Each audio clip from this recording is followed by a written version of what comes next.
নমস্কার বন্ধুরা, Piyali lifestyle with village পোর্টে সকলকে স্বাগত জানাচ্ছি। আজকে সজনে ফুল এনেছি। সজনে ফুলের দুর্দান্ত একটা নিরামিষ রেসিপি তোমাদের সাথে শেয়ার করি। ভিডিওটা স্কিপ করবে না, প্রথম থেকে শেষ পর্যন্ত দেখার অনুরোধ রইল।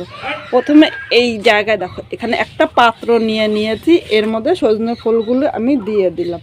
কারণ সজনে ফুলগুলো আমি রাস্তা থেকে কুড়িয়ে এনেছি, আর সজনে ফুলের মধ্যে কিন্তু প্রচণ্ড নোংরা রয়েছে। এইভাবে জলের মধ্যে নিয়ে দেখো 4-5 বার পরিষ্কার জল দিয়ে এইভাবে ধুয়ে নিতে হবে।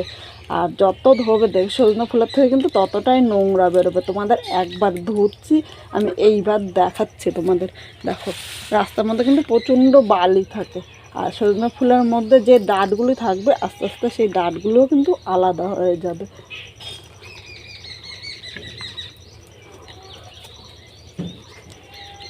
বন্ধুরা আমি একবার ধুয়েছি, দেখো একবার ধোয়াতে সজনে ফুলের থেকে কত নোংরা বেরিয়েছে।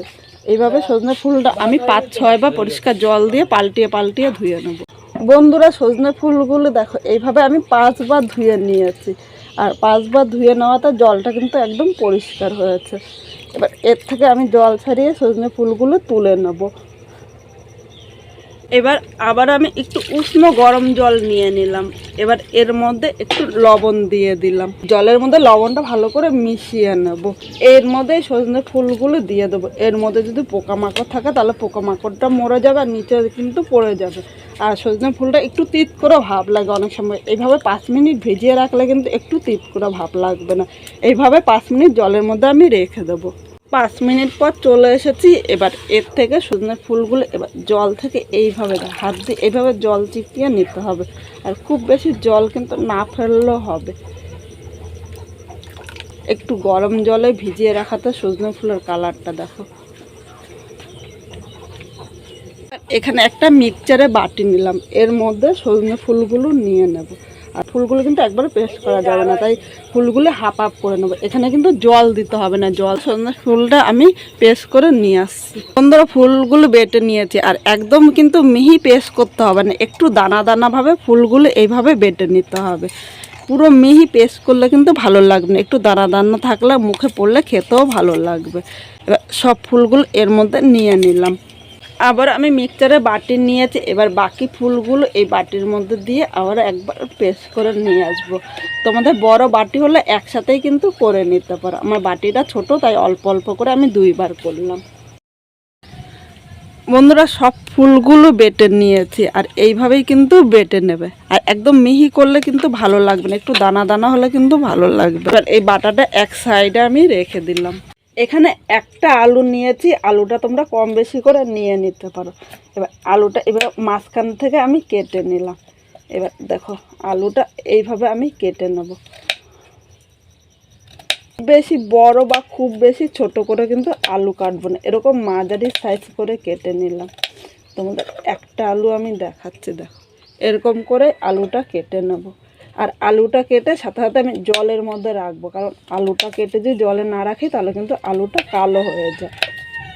এবার এই আলুগুলো এই বাটির মধ্যে জল নিয়েছে, এর মধ্যে ভিজিয়ে রাখবো, তাহলে আলুটা আর কালো হবে না। এবার মূল রান্নায় চলে আসলাম। এখানে কড়াইতে 2 চামচ সর্ষের তেল দিলাম, খুব বেশি তেল দেবো না। তেলটা এবার গরম করে নেব। গরম হয়ে গিয়েছে, এটা 2টো শুকনো লঙ্কা আমি এইভাবে ভেঙে দিয়েছি। এর মধ্যে 1/2 চামচ কালো জিরা সম্বাদ দিলাম। সেকেন্ড ভেজে নেব। 1 সেকেন্ড ভেজে নিয়েছি। এবার এই জায়গায় কেটে রাখা আলুগুলো আরেকবার জল থেকে ধুয়ে এইভাবে নিয়ে নিলাম। এর মধ্যে আমি লবণ দিয়ে দিলাম। লবণটা আলুর সাথে নেড়েচেড়ে মিশিয়ে নেব, আর মিডিয়াম আগুনে আলুটা ভাজবো, তাহলে আলু ভাজাটা সুন্দর হবে, আর তার মধ্যে আলুটা কিন্তু সেদ্ধও হয়ে যাবে। লবণটা নেড়েচেড়ে মিশিয়ে নিয়েছি, এখন ঢাকা দিয়ে 2 থেকে 3 মিনিট এইভাবেই রেখে দেবো। 3 মিনিট পর ঢাকনিটা তুলে নিলাম, আবারও আলুটা একটু নেড়েচেড়ে নেবো। এখানে দেখো আলুটার হাফের বেশি কিন্তু সেদ্ধ হয়ে গিয়েছে। এবার এই জায়গায় প্রয়োজন মতো হলুদ দিলাম। এই হলুদটা দেওয়াতে আলু ভাজার কালারটা কিন্তু সুন্দর হবে। আর আগে লবণ দিয়ে আলুটা ভেজেছি, আলুটা কিন্তু তাড়াতাড়ি সেদ্ধ হয়ে যায়। এইভাবে আর 1 থেকে 2 মিনিট ভেজে নেবে, তাহলে কাঁচা হলুদের গন্ধটা কিন্তু এর মধ্যে আর আসবে না। বন্ধুরা আলুটা ভেজে নিয়েছে, দেখো লাল করে ভাজা হতো, এর থেকে কিন্তু বেশি ভাজবো না, এর থেকে বেশি ভাজলে কিন্তু ভালো লাগবে না। এবার এই জায়গায় যে ফুলগুলো আমি বেটে রেখেছিলাম ফুলগুলো নিয়ে নিলাম।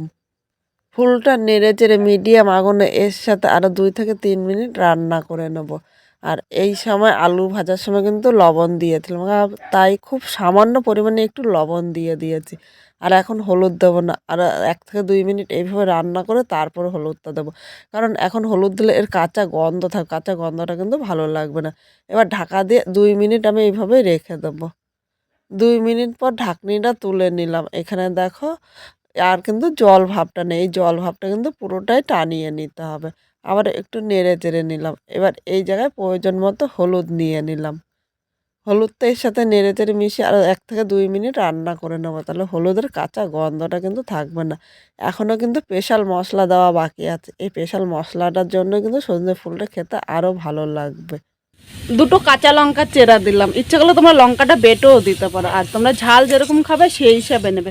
খুব বেশি ঝাল এর মধ্যে কিন্তু আমার ভালো লাগে না, তাই আমি দুটো কাঁচা লঙ্কা দিয়েছি। আর আগে কিন্তু খেয়াল করো তো আমি দুটো শুকনো লঙ্কাও দিয়েছি। এবার এইভাবে নেড়ে চেড়ে আরও 1 থেকে 2 মিনিট রান্না করে নেবো, কিন্তু ঢাকা দেবো না, কারণ ঢাকা দিলে নিচে দিয়ে লেগে যেতে পারে। এখন এইভাবে একটু নাড়াতে হবে, আর নিচে দিয়ে ধরে গেলে খেতে কিন্তু একদম ভালো লাগবে না। 2 মিনিট নেড়ে চেড়ে নিয়েছি। এবার এখানে আলুটা যেহেতু সেদ্ধ হয়নি, আলু সেদ্ধ হওয়ার জন্য খুব সামান্য পরিমাণে একটু গরম জল দিয়ে দিলাম, খুব বেশি কিন্তু এখানে জলটা দিতে হবে না। এবার জলটা এর সাথে নেড়ে চেড়ে মিশিয়ে নেব।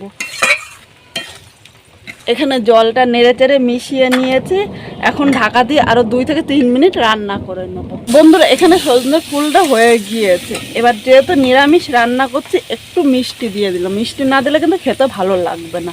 এবার চিনিটা এর সাথে নেড়ে চেড়ে মিশিয়ে নেব। এখনও কিন্তু সেই স্পেশাল মশলাটা দেওয়া হয়নি, এই স্পেশাল মশলাটা ছাড়া কিন্তু সজনের রান্নাটা কিন্তু ভালো লাগবে না। চিনিটা নেড়ে চেড়ে মিশিয়ে নিয়েছি, আর 1 মিনিট রান্না করে নেবো, তাহলে চিনিটা কিন্তু গলে এর সাথে মিশে যাবে। 1 মিনিট রান্না করে নিয়েছি, এবার সেই স্পেশাল মশলাটা দেবো। এখানে দেখো 1 চামচ কাসুন্দি নিয়েছি, এই 1 চামচ কাসুন্দি দিয়ে দেবো। আর যাদের ঘরে কাসুন্দি নেই, কাসুন্দির পরিবর্তে কিন্তু তারা 1 চামচ সর্ষে বেটে এর মধ্যে একটু লেবু দিয়ে দিতে পারে, খেতে কিন্তু দুর্দান্ত লাগবে। এটার জন্য সজনে ফুলের এই রান্নাটা কিন্তু দারুণ লাগে। এবার এই কাসুন্দিটা এর সাথে নেড়ে চেড়ে মিশিয়ে নিয়েছি। এখন এর মধ্যে 1 চামচ সর্ষের তেল দিয়ে দিলাম। আমার মনে হয় শেষে একটু সর্ষের তেল দিলে এই গন্ধটা কিন্তু দারুণ আসে। অনেকে তো সজনে ফুল অনেক রকমভাবে রান্না করে খেয়েছেন, একবার এইভাবে রান্না করে খেতে পারেন, খেতে কিন্তু দুর্দান্ত লাগবে। ওটা নেড়ে চেড়ে মিশিয়ে নিয়েছি, এবার আমি নামিয়ে নেব। আজকে খুব সাধারণভাবে সজনে ফুলের এই ভর্তাটা করলাম, কীরকম লাগলো কমেন্ট করে জানাতে কিন্তু ভুলো না। নতুন কোনো বন্ধু আমার এই ভিডিওটি দেখতে আসলে ভালো লাগলে একটা লাইক, শেয়ার ও কমেন্ট করো, আর সাবস্ক্রাইব করে পাশে থেকে যত নতুন নতুন ভিডিও আপলোড করলে সবার আগে নোটিফিকেশান আপনার কাছে